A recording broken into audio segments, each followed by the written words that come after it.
This happened to me 3 years ago now, and yes, before you say anything about me being a woman or overreacting to jump on the trend of having a stalker, I did actually have one. I worked at a smaller Domino's for about 2.5 years. This happened about 6 months into me working there. I was 18 at the time, pretty much freshly 18, and was working there to pay my car payment and have a job while I figured out what I wanted to do with my life. I was working a night shift with my boss, assistant manager, and a few others.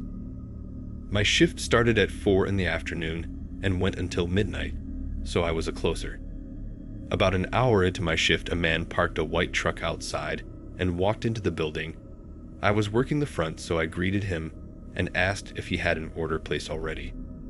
He said yes and told me his name. His order wasn't ready yet, so I told him that it would be a few minutes. Now, to me, everyone looks tall considering I'm 5'2", but this man was tall, I'd guess around 6'4".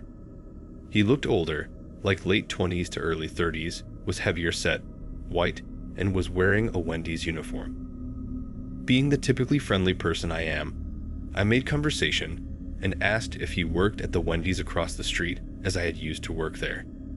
He gave me a smile and said, "Shame, wish you still worked there for my sake." To me that was odd, and his tone definitely sounded flirtatious, but I didn't want to jump to conclusions. After a bit more of some small talk, I gave him his pizza and told him to have a nice night. About 30 more minutes went by when the phone rang. I picked it up and answered it. "Thank you for calling Domino's. This is Jordan. How may I help you?" Oh, the cute redhead that just helped me out. My heart dropped. My suspicions being confirmed about the guy flirting with me. He asked me for my number, and I told him no thank you, and that I wasn't willing to give that information out, told him to have a good day, and hung up. I hoped that would be the end of it. To be sure, I had let both my boss and assistant manager know what had happened and that I was uncomfortable. Luckily, they completely understood, my boss making a comment, not saying this is a bad thing, but you barely look 16, so he almost sounds like a pedophile. Now, from an outside perspective, he could have just been being friendly. Yes, I understand that, and at that point, I could have been overreacting, you're right, but I was just uncomfortable. Fast forward to about 10 at night. I saw a white truck park outside the building, and the same man get out of the truck. I immediately turned to my assistant manager, her pulling me into the back and into the office so he couldn't see me. My boss approached the guy and asked him what he needed, but the guy just kept looking around for me. I could see this because the office had a window that sort of acted like a one-way mirror. I started crying, my manager hugging me and telling me she wasn't going to let anything happen to me. She's a big girl, not like heavy, just bigger and more built than I am. My boss spoke to the guy, saying, "Look, man, she's already rejected you, and I'm not letting you see or talk to her. Get out of my store, because if you can't tell, she's uncomfortable." The guy's face twisted in anger, and he stormed out of the store. He climbed into his truck, backed out of his spot so fast he spun his tires, and squealed off. I had let out a sigh of relief, my boss coming to the back to check on me and let me know that I was safe, to take my time and clean myself up, and that I could go home early because that was a lot to handle. He then went back up front to run the store. My manager and I sat there and talked, her trying to make me laugh a bit while I calmed down. The phone rang in the office, and my manager answered. Later, I found out it was one of our drivers. He called asking what vehicle the guy that was harassing me drove.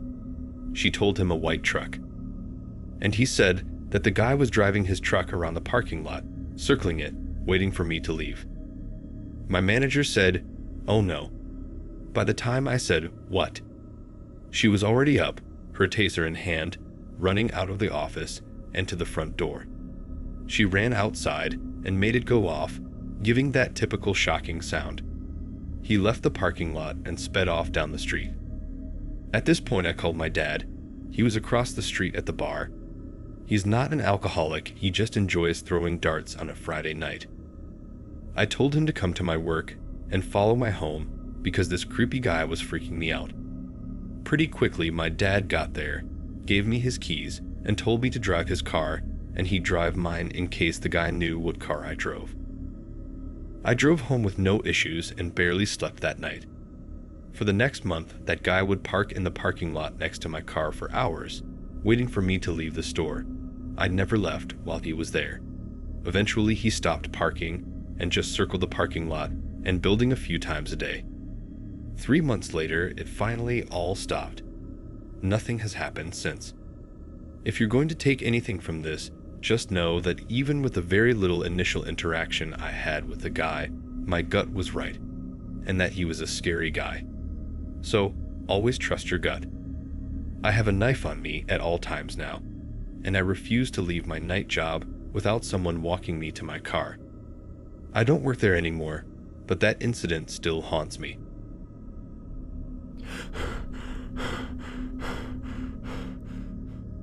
In 2022, I got bored and decided to try out Tinder.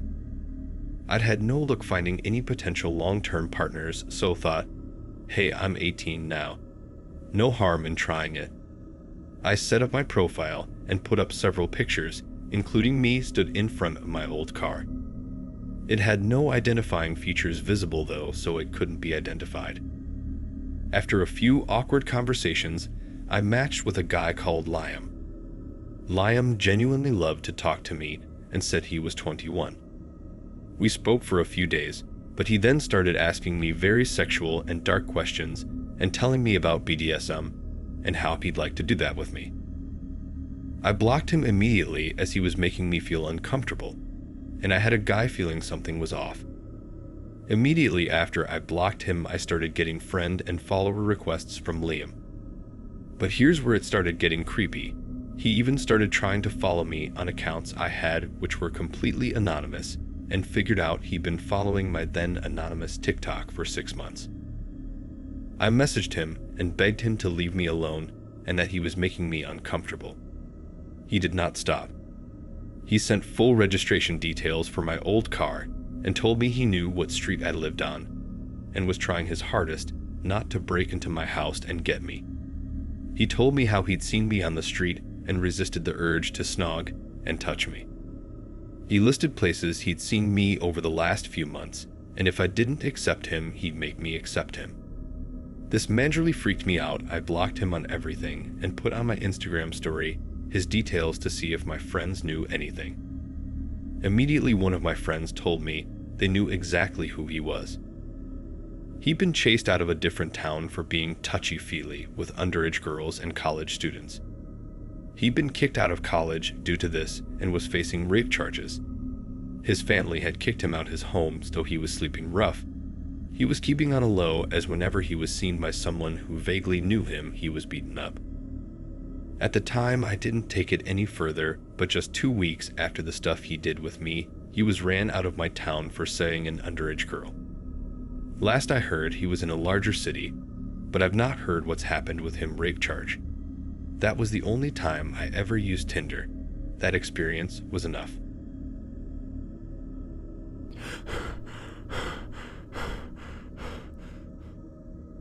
This literally just happened, and I'm using speech to text to tell you guys as I sit in my bathroom waiting for my parents to answer so I can go back home. I just moved to Cape Cod.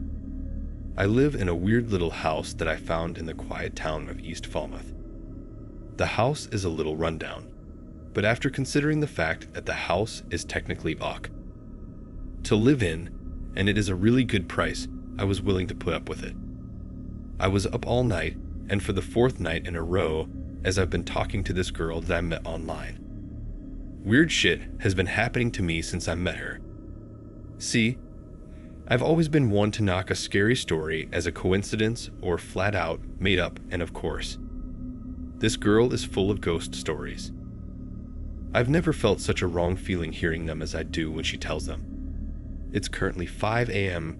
and about 20 minutes ago, she told me that she had to take a quick nap before school. This was after she was telling me ghost stories all night. She started sending me memes after telling me ghost stories, and I still felt sick, no matter how many funny memes she sent me.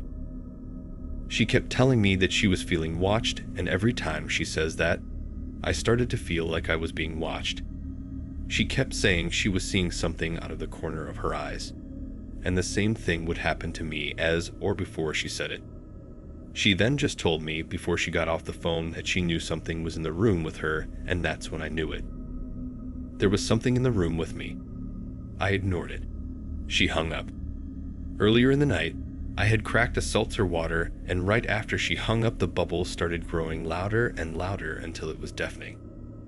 I was sitting in the guest room, and I have a curtain divider that splits the two beds, and it started moving like crazy. I decided to run, but first I had to move the curtain, and I had a feeling that when I moved the curtain, I would see what it was. I contemplated for a second, but with the curtain open, nothing. I felt blessed and ran towards the door to get the hell out of there. I ripped the door open and there was. It was not human, and I don't know what it was. I can only describe as a figure made of shapes with a face, and the features of the face were upside down, but the head wasn't. There's something in my house. I ran past it, but had to push it to get through. It felt like nothing and something at the same time. I looked back and was gone. I don't know if I should call the police. I don't know who to tell. They will think I'm crazy. I told my parents, and they still haven't answered after explaining this whole story.